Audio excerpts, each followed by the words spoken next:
In today's video, I'm going to teach you how to delete an Intuit Credit Karma account. If you no longer want to use your Credit Karma account, the process is fairly straightforward and I'll walk you through it clearly so you know exactly what to expect.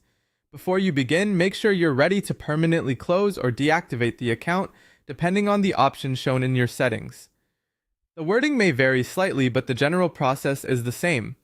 Start by going to the Credit Karma website in your web browser. Once you're there, sign in to your account using your usual login details. If you're already signed in, you can move directly to the next part. After logging in, look for the area labeled Profile and Settings, or in some cases, Account Settings. Websites sometimes update their layout, so don't worry if the menu looks a little different from what you expected.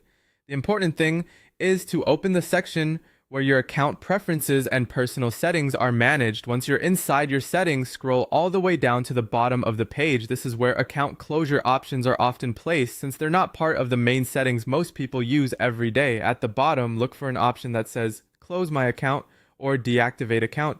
Either one is the option you need to proceed. Click on it to begin the account removal process. At this point, the site may ask you to enter your password again. This is a normal security step designed to confirm that it's really you making the change. Go ahead and enter your password if prompted. Next, simply follow the on-screen confirmation steps.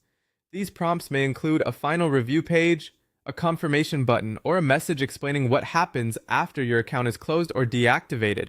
Read each screen carefully before continuing so you understand the result of your action. Once you complete those confirmation steps, your request to close or deactivate the account should be submitted successfully.